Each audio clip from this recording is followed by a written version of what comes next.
problems is that means that the children who do get the shot are probably going to come from the ranks of the wealthy. But it does mean, too, that a society may have to say that the ability to take a chance on a 1 in a million flyer, a 1 in a 10 million flyer, is something that you get if you have the resources. Live from Washington, Crossfire. On the left, Mike Kinsley. On the right, John Sununu. Tonight, the price of life.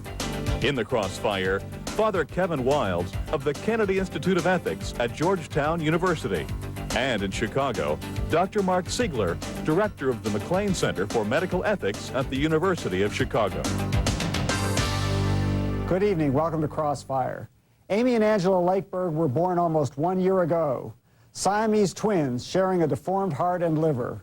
Doctors told the parents that the babies could not survive, but the parents insisted on a pioneering operation to separate the twins, sacrificing Amy to save Angela. But Angela died yesterday. She spent her entire short life in the hospital and never was off a respirator for more than a few hours. The hospital bill alone for Angela is more than $1 million. Since the Lakeberg parents are unemployed, indeed the father has been in jail, the taxpayers will pick up the tab through Medicaid. Thus, Angela Lakeberg's sad story raises the issue that lurks behind the debate over health care reform. Is it society's duty to attempt to save all human life, no matter how slim the chance and how great the cost? Or are our limits the only sensible alternative to bankruptcy? John. Father Wiles, how much is the right value to place on a human life? I don't think there's an answer to that, an absolute answer that there's a particular value to put on human life. Is there a range that one might think of? I think there's a range in the sense that, actually, John, these questions go back really to the 17th, 16th century when medicine first began to make strides in really curing people and helping people. And Christian moralists, particularly Catholic moralists, thought a lot about what was the issue, how much one had to spend to sustain life. And the judgment was always given that an individual had to decide within the context of his or her own life how much to spend in order to stay alive. But there was no way for this child to decide in the context of her own life how much ought to be spent. So what is the right answer? Well, again, I think much as with other decisions that we make about infants or people who can't decide, decisions have to be made by either the parents or society as to what we want to do in terms of committing our resources. But isn't it right that if you get to a point where you're evaluating life in terms of what is too much or too little to spend, that you in essence are ending up with an anti-poor set of principles?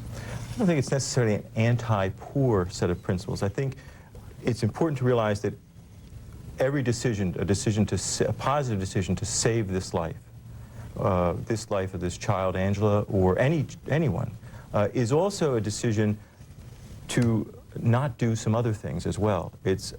Every explicit decision carries implicit decisions as well. But you never have an opportunity to put on a piece of paper all of these versus that. You merely have that one instance in which to decide, and you've got to put a number to it. Now, I would assume that we would all agree that the life of this child was certainly worth $5,000 to try and save. And we could sit here working this scale of numbers all the way up, and at some point you begin to get queasy, I suppose.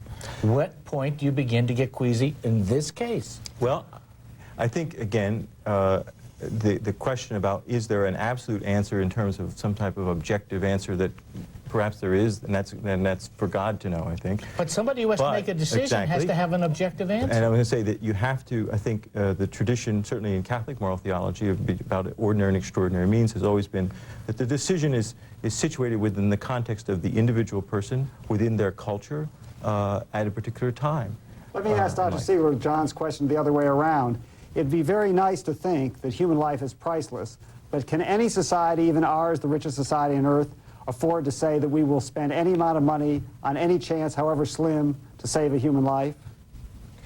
No, we don't say that, Mike. I mean, what we say is that medicine exists to save lives. And when we're faced with real people in real situations where life and death is at stake, I think John's question becomes meaningless. How much are you going to spend? I mean, you spend what it takes to save the real person who might be saved. I think your lead-in, which said that the doctors thought there was no hope for either twin, I don't know if you meant that, but that was inaccurate. I mean, I don't think Dr. O'Neill and his team at Children's Hospital in Philadelphia were going to operate on Angela Lakeberg and her twin if they didn't think there was a substantial chance of saving one of those kids. The doctors in Chicago felt that there was no realistic hope. Yeah, but obviously the experience proves them to be wrong. This is a kid who almost beat the odds, who almost made it, who gained weight, who was smiling, who was kissing her nurses. I mean, she was thriving, even though she hadn't yet come off the respirator Yes, but permanently. Dr. Siegler, now let me ask you John's follow-up question the other way around. How much would you spend if it cost more than $1 million to save her life, because that doesn't even include the medical bill, and it didn't save her life? Would you spend $10 million, $20 million, $50 million? At any point would you say society has to let this kid go? I've heard you ask this question before, and again, it's not a meaningful question. There's not a heck of a lot of money, listen to me, to be saved at the beginning of life or the end of life. If you're going to ration care, you don't do it at the beginning or the end of life, where the sums are trivial in a health budget of $1 trillion. You got to ration it on chronic care and care for the elderly. Now, I want to see the politician stand up and announce that he's going to cut back on hip transplants or hip replacements, organ transplants, and heart surgery. That's where the big bucks are. They're not at the beginning of life, and frankly, they're not at the end of life either. Would you tell someone who is facing the question of a heart transplant, you could buy several heart transplants for this one operation on this little girl, which had a 1 in 100 chance of working, whereas the heart transplant would have a far better chance of working? Yeah, why don't you give me the example of, 100,000 vaccines for one baby's life? All right, take that one, too. The answer is that unless you're dealing with a global budget, which we're not going to deal with because both sides have backed down on that, unless you're dealing with that, these kinds of sums are not exchangeable from one case to another. So you got plenty of money to immunize kids and also to treat Angela Lakeberg. So you don't begrudge Angela Lakeberg $1 million, you don't begrudge her $2 million. If they came to you and said it's going to cost $10 million to get a 1 in 10, 1 in 20, 1 in 100 chance of keeping this kid alive, you're going to say, go for it, she has that right. You could push me to a limit where I would agree with you that too much is too much. But this was a case... Give us an idea where that is, because that's an interesting question. Well, you question. don't know, Mike, you don't know up front what kind of resources you're going to have to invest to save a life. Well, you're in this field. You studied health care. You know the health care economics of the United States. How much? There's enormous uncertainty in this society? In a case like this. Mike, there's uncertainty in a case like this. We know what the probable charges were of the surgery and the immediately post-operative period. I don't think anybody anticipated that this case might go on, well, maybe some did, that it might go on for months and months, and that the child ultimately would not survive. I don't think the outcome necessarily determines whether the investment up front was right. I think this was a reasonable investment in a progressive society which is committed to saving lives. And I'll tell you, I think this case is at the fundamental heart of health reform. The question is, who's going to make decisions? Doctors at the best hospital in the world for this, with parents about the baby, or government regulators and bureaucrats who want to ration health care. Yeah, but Father, and this case is really important. This might be an area where you agree with the doctor. Who should make that decision? Somebody has to. Agreed. And I think that one question which Dr. Siegler alluded to when he talked about the idea is that we don't have a global budget. It's not one big pie that we can just sort of decide how to divide up. We have a multi-tiered fund here. I mean, there's the money that multiple baskets. There's money that you pay out of your pocket for health care. There's money that we as a group pay out of a pool, whether it's an insurance pool or an HMO or things like that. And then finally, there's also general common resources. And in this case, who should have decided? The parent, the doctors, or the bureaucrats with the paychecks? Well, with signing the checks. I think to ask the physicians to decide on their own puts physicians in a very difficult position. So they're not in the loop. Because it makes them. I think their input is crucial. Parent. I think who has the resources has to decide. Who has those who sign the checks. Those who sign the checks. Dr. Siegler, Dr. Siegler, nobody likes government bureaucrats, but the fact is, it is society's money, and if you say the doctors can decide, it means that some baby's going to get this care and other babies are not going to get this care, depending on, and it's going to come from the taxpayers in both cases. Why and that's would every not fair doctor either. say yes? Why shouldn't there be standard rules in society? Hey, Mike and John, you remember what Churchill said about his defense of democracy? It was the least worst way to make choices. In a way, the least worst way to make healthcare choices is to have patients and physicians make them, and not bureaucrats and regulators and rationers. And freedom of choice is the critical element in health reform. And if we don't defend freedom of choice in general, even in the extreme case like Lakeberg, we're going to give it up in the ordinary cases where elderly people might need a hip replacement. But how can this country afford to let any person say, I have the right to demand unlimited resources from society to take care of me, no matter how small the chance is? I mean, we'll go bankrupt, won't we? Well, we haven't, and the fact is that most people don't do that, and most cases don't require it. You have the extreme case, which is almost like the coal miner trapped in the mine shaft, where society and the mine company are prepared to invest any resources necessary to get them out, while they wouldn't invest resources to perhaps prevent the disaster from occurring. You got the Lakeberg case as a rare exception to the general rule, and it's not the exception on which to start to build your rationing policy. Father, let me just ask you, rationing policy. Right. Are you supportive of a policy of rationing health care? Yes. You are? Yes. I think we have to based on what criteria? Okay, I think, well, that's what we have to say. I think to avoid discussing rationing, which we have in this whole discussion about healthcare reform in this country, is a fundamental error, both factually and morally. We'll give you a chance to do it when we come back. We will talk about how these ethical principles affect the healthcare plans being discussed in Congress.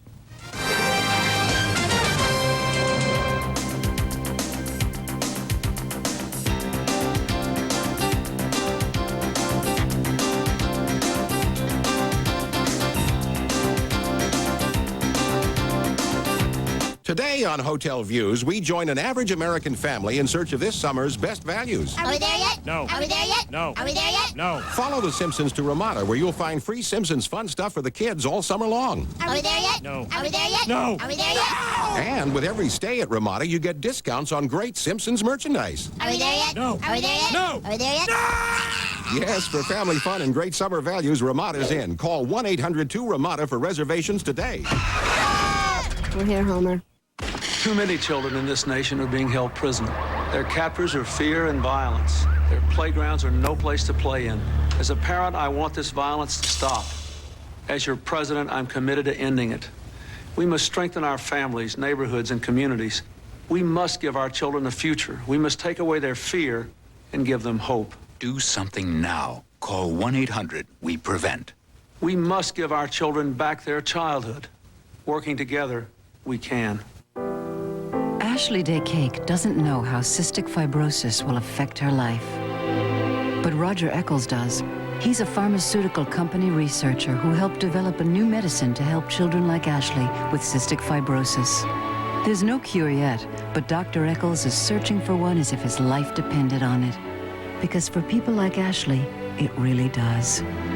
More than 90% of all drug discoveries come from America's pharmaceutical research companies. I built the entire city of Seattle on the roof of my car. Now my car has wings, feathers, and a beak.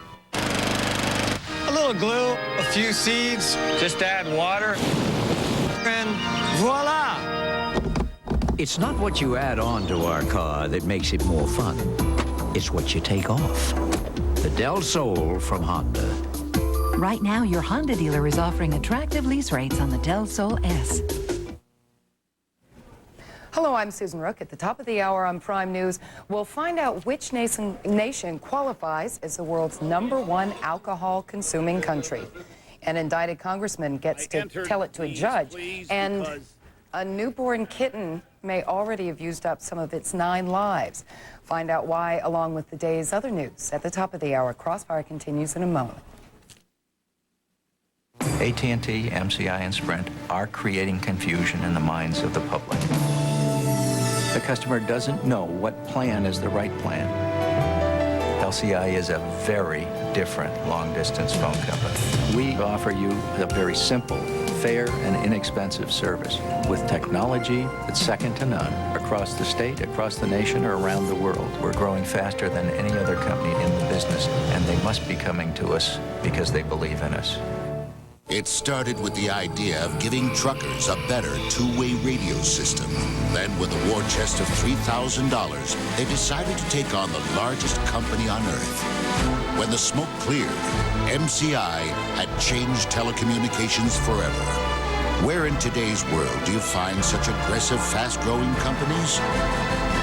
Actually, there's a list of them printed every day. NASDAQ, the stock market for the next 100 years. At the start of a new millennium, you think about life and the future. And we thought about a steel spine in the new millennia to keep the cabin exceptionally strong and life all it can be. The new millennia from Mazda. Put a luggage cart in a suitcase and what do you get? Samsonite's Piggyback. It's particularly handy on long trips like the one from your car to the ticket counter. On the next National Geographic Explorer, heroes in a war nobody wanted. The women in Vietnam. The last great adventure of the weekend. National Geographic Explorer. 9 Eastern Sunday night, only on TBS. It was a miracle. God had a purpose for her life, and He has a purpose for her passing on. And she's in the best hands now. Welcome back to Crossfire. We're discussing the economics and ethics of extraordinary expenses in keeping patients alive in extraordinary circumstances.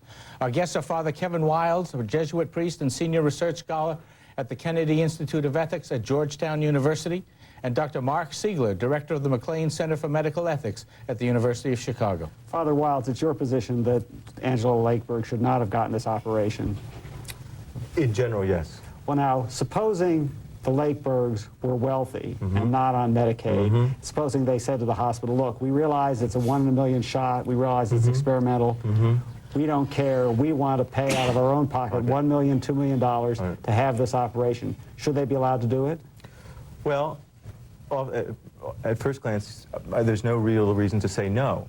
But I think there are other considerations as well as the monetary cost. There's also the question about how much is the child, this child or any patient, taking a bed that's not being given to somebody else who might be able to benefit, other resources of the hospital itself. They say we'll pay $2 million so you can build a brand new wing. Well, I think we're going to have to recognize that, like other parts of our lives, whether it's not only in healthcare but in education, that we're going to have multiple tiers of care. So you're prepared to say that there are circumstances in which rich people will get better care, that will life-saving care that poor people will not? Yes, I am. Dr. Siegler, let me go to this issue of rationing. Do I draw a fair conclusion that you are opposed to the idea of rationing, that somehow the system will be able to respond in general overall, and we don't have to draw up specific rules of rationing these services or those services? In general, John, I think this is a wealthy society. We pursue a progressive concept in all endeavors, including medicine, and that we are likely to be able to handle health care without major rationing, and surely not rationing in a case like this one. Father Wilds, that brings us back to the first question on rationing. You support the idea of rationing because of the concept of limited resources. You've got to establish priorities in that. Priorities to the young or priorities to the old? I think priorities across the board. Who gets it first, the young or the old? I think it's... those about to live or those who are about to die? In this day and age in medicine, you have to be very careful what you mean about getting. I think what you have to ask yourself is what kind of services you want to be able to afford to people. This certainly was the question that was raised in Oregon as they went through their reform of Medicaid. I think it's important to understand, we already ration health care in this country. We ration health care by excluding people from the system, not services. I think one of the questions that we're up against is, in a world such as ours that's limited, even if that were valid, the rationing parameter there is 15%. That's not enough for a society to be talking about full rationing across the board. That's merely, even if that were valid, just poor policy. I think you have to ask the question, what do you mean by rationing? Do you mean there are limits to what we can do as a society for people? I think that's the fundamental question that you have to come to terms with. What are we going to provide as a basic level of health care for people? Can I ask Reverend Wilds a question? I had a patient not too long ago, a 75-year-old man with a cancer of the pancreas. 5-year survival after a very extensive operation might be of the order of 5%. The man wanted the operation.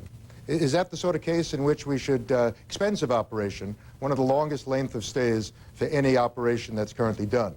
Is that the sort of case in which you would limit the choice of the individual and the doctor to perform that surgery because there was only a 5% chance of survival? I think this is where you have to go back to a question Michael was asking earlier. Is the first question I think you have to ask is who has authority over the resources?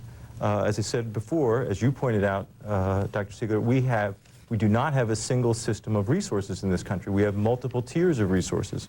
I think a lot would depend on the patient and the sources of his own resources. Dr. Siegler, is it your position that society should be prepared to guarantee any 5% success rate for anyone of any age, no matter what it costs? Isn't there some in there? And let me augment that question. Aren't we going to face more and more dilemmas like this with medical research? 10 years ago, there would have been no question of Angela Lakeberg. These babies would have been born, they would have been told that it's hopeless, and they would have died, and there would have been no fuss. Aren't more and more situations like your pancreas example going to be coming up, and isn't it going to get more and more expensive? Well, I think that's the nature of a progressive society, Mike. That 10 years ago, babies who weighed 1,000 grams had a 50% chance of surviving, and now babies that weigh 650 grams have a substantial chance. Organ transplants have gotten better, heart surgery has gotten better, cancer of the pancreas surgery has gotten better, and so for that matter... Isn't it make sense for society to say, let's concentrate our resources on those 50% chances and say, unfortunately, we're not unlimited riches. We can't concentrate, we can't guarantee every use of resources for a 5% chance. It essentially changes the fundamental nature of a democratic, free society that believes in liberty to impose upon it a kind of rationing by external sources like government and bureaucracy. It's something that the American people will not tolerate. Freedom of choice to make their own decisions is something that they want. I'm not sure that it has to be done in sort of this top-down bureaucratic model that you're suggesting. It strikes me, if you look to, for example, what went on in Oregon, there was both a top-down and bottom-up. There was a lot of grassroots involvement that used the democratic system to construct a system of health care. How about if the individual chooses not to accept health care and take death as the choice? Acceptable? Oh, that's different. I think that's a different question. I agree. And I think it's acceptable. How about if it goes to the extreme of getting assistance to do it from a Dr. Kevorkian?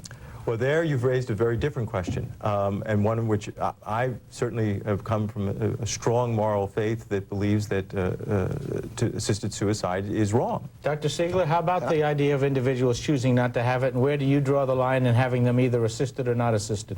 John, I am absolutely in favor of individuals being allowed to determine the kind of treatment or care they wish to receive. Like the Reverend Wilds, I draw the line at assisted suicide and euthanasia. I think it's illegal, immoral, and wrong for this society. So you've been talking about the individual's right to have the kind of care and lead the kind of life they want, irrespective of what burdens that puts on society.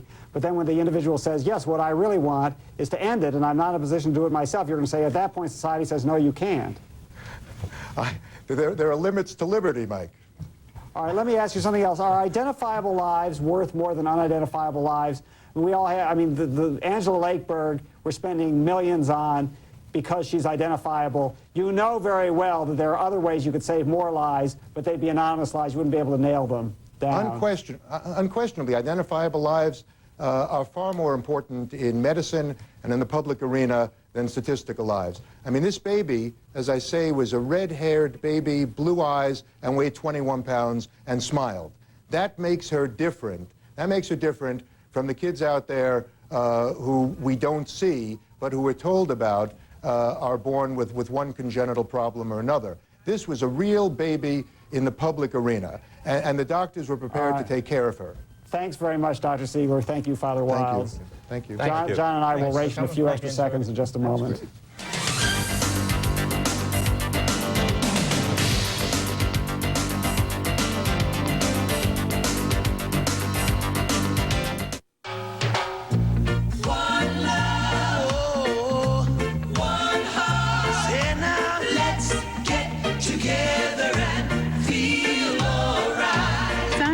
offers couples the best of Jamaica with 6 ultra-luxurious resorts at one all-inclusive price.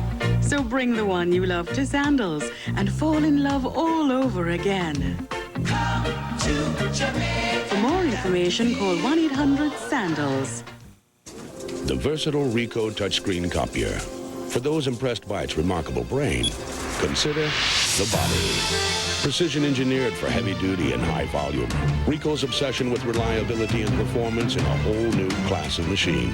And the quality we put into it, you can get out of it right now. Because Ricoh's touchscreen copiers are not only more productive, they're also more affordable.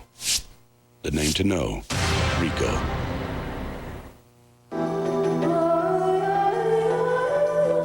Something deep inside, a spirit of inventiveness, makes a car an Audi. So sure are we that this is the way to do things, we go beyond the warranty and pay for the maintenance. You drive the car, we take care of it. That's how much we believe the only way to build a car is with our soul. The soul of Audi.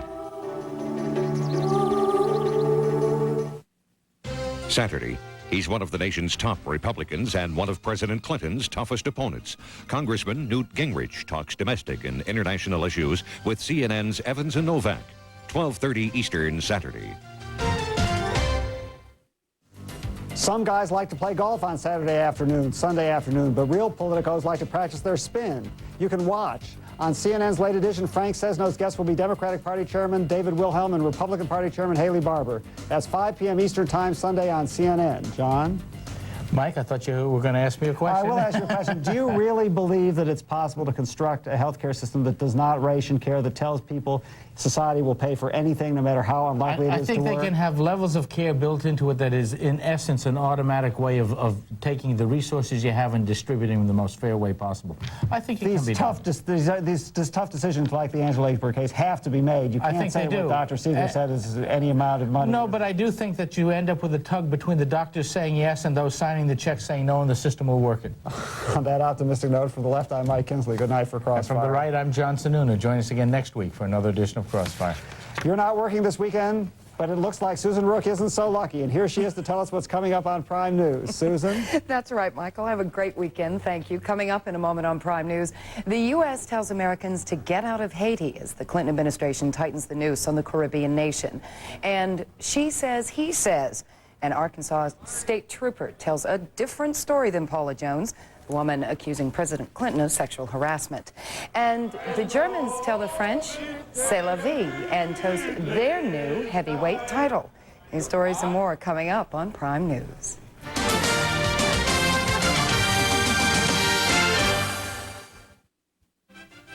David Cassidy on the highs and lows of being a teen idol on Larry King Live tonight, 9 Eastern on CNN. Pittsburgh Ford is celebrating 20 years of business. Look at this, Hughes 93 Tempos, Topazes, Tracers, Escorts, not one, not two, but over 15 to choose from for just $10,995. Stop! No, that's too much money. Only $89.95, just $89.95 for these cars. And remember, if you don't come and see me today, I can't save you any money. Pittsburgh Ford, 2575 Railroad Avenue, just off Highway 4 in Pittsburgh. I bought these Asics at Sport Mart. I got bonus bucks, too. This week only, get $5, $10, or $25 in July bonus bucks. Use them like cash on July purchases. Get bonus bucks. And the lowest Sport Mart price on a full line of Asics shoes. Like Asics Gel 122, high-tech running shoes for men and women with shock-absorbing Asics Gel in the midsole for comfort. Find a lower price somewhere else, get double the difference back. And don't miss July bonus bucks only at Sport Mart. You'll find what you're looking for at Sport Mart. Why is everyone shopping at video only? Let's ask. When you do shop and compare, and you get everybody's bottom line, I've always ended up back here to get the lowest price. So they're really happy. They even carried our TV set out the car. I would say I saved at least 100, probably more. Well, when we walked out of the competitor, we both looked at each other and said, we'd been slimed. I hear that a lot. We saved at least $100, and it was kind of coincidental to go next door and see it was exactly $100 more. Hey, 50s fans, we're back again. Hot Antioch Night, 5th annual at the Contra Costa County Fairgrounds. be June 18th. Dad will have a car show, casino, karaoke, and the Diamonds are going to be there from 3:30 and at 9 p.m. We've got the 30th Mustang anniversary. We're closed on Sundays. It's The Late Show with David Letterman. Tonight, David Brenner, singer Johnny Cash, and actor Keanu Reeves.